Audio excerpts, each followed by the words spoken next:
존경하는 국민 여러분, 국회의장님과 선배 동료 의원 여러분, 지금 우리는 대한민국의 산업화와 민주화를 무너뜨리려는 이재명 정부와 더불어민주당의 입법 독재 소용돌이 한복판에 서 있습니다. 더불어민주당은 지금 정부조직법 개정안에 기획재정위원회 소관 부수법안 2건, 통계법 일부 개정 법률안과 공공기관의 운영에 관한 법률 일부 개정 법률안을 신속 처리한 건으로 지정하려 합니다. 이유는 단 하나, 야당과 협의 없이 일방 처리하기 위한 겁니다. 통계법 개정안은 통계청을 국가 데이터처로 격상하고 총리실 산하로 옮기면서 통계위원회를 국가통계데이터위원회로 확대 개편하는 것입니다. 공공기관 운영법 개정안은 공공기관 운영위원회를 재정정부 장관과 민간인 공동위원장의 행정위원회 체제로 운영하는 것이 골자입니다.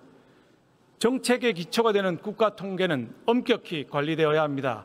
그렇지 못하면 문재인 정부 때 102번이나 집값 통계를 왜곡하고 국민을 속였던 사태가 다시 벌어질 수도 있습니다. 공공기관 운영 또한 단순한 민관 공동운영이 아닌 부적절한 낙하산을 막고 전문성을 강화하는 방향으로 면밀한 검토가 필요합니다.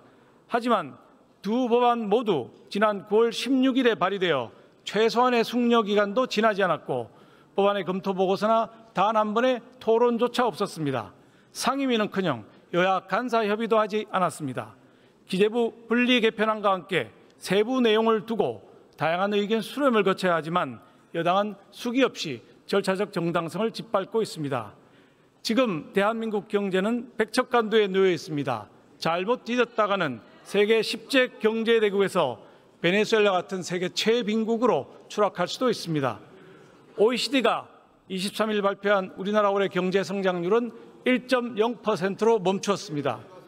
OECD는 전 세계 경제가 3.2% 성장한다고 전망했습니다. 특히 미국, 일본, 중국 등 경쟁국의 성장률을 우리보다 높게 전망했습니다. 기업이 활력을 갖고 성장해야 일자리도 늘어나고 세수도 넉넉해지며 나라 살림이 부흥합니다. 하지만 이재명 정부와 더불어민주당은 역방향으로 내달리고 있습니다.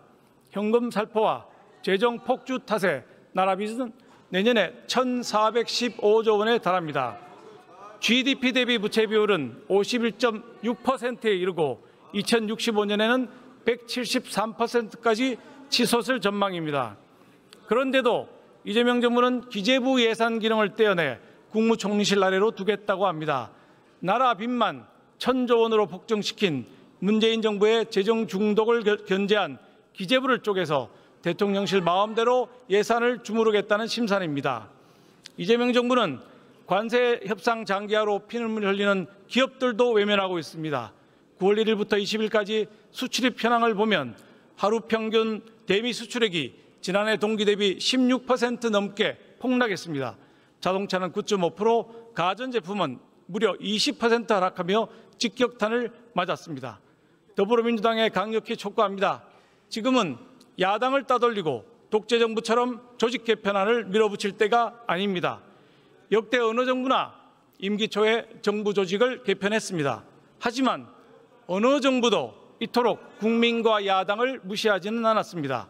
더불어민주당은 지금이라도 야당과 협상을 다시 시작하면서 대한민국의 산업화와 민주화를 지켜내야 합니다. 그렇지 않다면 더불어민주당이 아니라 더불어 독재당으로 역사에 남을 것입니다. 경청해 주셔서 감사합니다.